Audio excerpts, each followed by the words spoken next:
বান্দরবানে বৃষ্টিপাত ও পাহাড় ধসের খবরাখবর জানাতে সরাসরি যুক্ত হচ্ছেন স্টাফ করেসপন্ডেন্ট আলাউদ্দিন শাহরিয়ার। আলাউদ্দিন, এখনো কি বৃষ্টি হচ্ছে সেখানে, আর সবশেষ কি অবস্থা দেখতে পাচ্ছেন জানাবেন।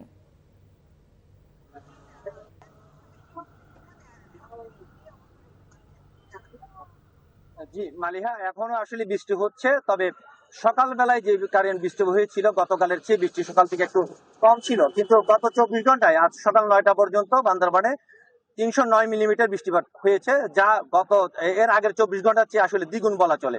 তো বান্দরবান আসলে বৃষ্টিপাত কন্টিনিউ হলো, থেমে থেমে হয়। সকাল থেকে বৃষ্টিপাত কমে যাওয়ার কারণে পানির যে প্লাবিত এলাকাগুলো থেকে পানি কিছুটা আসলে নেমে গেছে। আর আমি এখন দাঁড়িয়ে আছি হলো বান্দরবানের সাঙ্গু ব্রিজের উপর, যেটা বান্দরবান আসলে দুটি নদী মাতামুহুরী এবং সাঙ্গু, দুটি আসলে বিপদসীমার উপর দিয়ে প্রবাহিত হচ্ছে। তো বান্দরবান আসলে 220টি আশ্রয়কেন্দ্র খোলা হয়েছিল। আশ্রয়কেন্দ্র অলরেডি প্লাবিত এলাকার মানুষজন উঠা শুরু করেছে। গতকালকে রাতও জেলা প্রশাসক আপনার আশ্রয়কেন্দ্রগুলো পরিদর্শন করে তাদের শুকনো খাবার এবং বিশুদ্ধ খাবার পানি সরবরাহ করেছেন। আর পাহাড় ধসের যে বিষয়টা সম্ভাবনা এখানে আশঙ্কা রয়েছে পাহাড় ধসে প্রাণহানির, সেক্ষেত্রে আসলে পরিবেশ অধিদপ্তর বা স্থানীয় প্রশাসন থেকে বারবার মাইকিং করা হচ্ছে, যারা ঝুঁকিপূর্ণ এলাকাগুলোতে আছে তারা যেন নিরাপদ আশ্রয়ে সরে যায়। আমরা খবর নিয়ে জেনেছি বনরূপাপাড়া আপনার ইসলামপুর কালাঘাটা এলাকায় গতকাল রাতও ছোটখাটো কিছু পাহাড় ধসে ঘর বাড়ি ক্ষতিগ্রস্ত হয়েছে, বাট কোনো প্রাণ খানির ঘটনা এখনো ঘটেনি, হতাহতের খবর আমরা পাইনি। আরেকটা বিষয় হলো আমাদের লামা আলী কদম সড়ক যোগাযোগ আসলে সকাল থেকে আবার বিচ্ছিন্ন হয়ে গেছে, যেটি দুদিন আগে বিচ্ছিন্ন থাকার পর আবার চালু হয়েছিল। আজকে সকাল থেকে আবারও বৃষ্টিপাত শুরু হওয়াতে ওইখানে সড়ক যোগাযোগ বিচ্ছিন্ন রয়েছে। আর থানসি এবং রুমা জানছিলাম বান্দরবান থেকে বৃষ্টিপাতের খবরাখবর। জলাবদ্ধতার খবর জানতে এবার যাচ্ছে চট্টগ্রামে, সেখান থেকে সরাসরি যুক্ত হচ্ছেন সিনিয়র করেসপন্ডেন্ট আরিজ আহমেদ। আরিজ, চট্টগ্রামের বৃষ্টির ফলে নতুন করে কোথাও জলাবদ্ধতা দেখা দিয়েছে কিনা জানাবেন।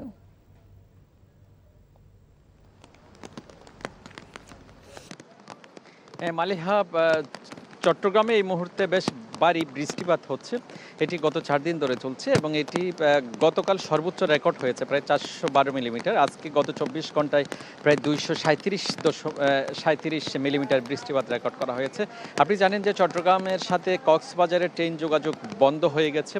এছাড়া চট্টগ্রামের সাথে রাঙ্গামাটি এবং খাগড়াছড়ির সড়ক যোগাযোগ ও এই মুহূর্তে বন্ধ। এছাড়া চট্টগ্রামের যে জঙ্গল সলিমপুর এলাকা, সেখানে একটি পাহাড় ধসের ঘটনা ঘটেছে এবং একজন শিশু মারা গেছে, এছাড়া একজন আহত হয়েছে। এছাড়া চট্টগ্রামের যে পাহাড়গুলো আছে সেখানে ঝুঁকিপূর্ণ পাহাড়গুলোতে আসলে ধসের সংখ্যা বাড়ছে এবং সেই কারণে প্রশাসন নানা রকম উদ্যোগ নিয়েছে।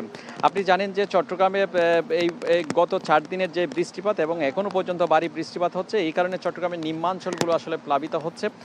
এছাড়া এর পাশাপাশি যে সড়ক এবং মহাসড়ক এবং শহরের যে সড়কগুলো আছে, অধিকাংশ সড়ক এইভাবেই আসলে জলমগ্ন হয়ে আছে। আমরা এই মুহূর্তে আছি চকবাজার এলাকায় এবং এখানে দেখছেন হাঁটু থেকে কোমর পর্যন্ত পানি এখানে আছে। এছাড়া যে এখানে যে জলবদ্ধতা নিরসনের জন্য আসলে যে প্রকল্পগুলো 7-8-10 বছর ধরে চলছে, সেগুলো প্রায় চলমান আছে।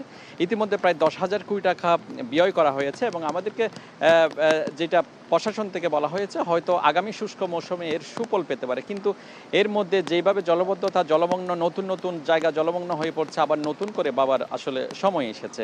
মালিহা, এই ছিল এখানকার সর্বশেষ। জানছিলাম চট্টগ্রামের জলাবদ্ধতার খবর।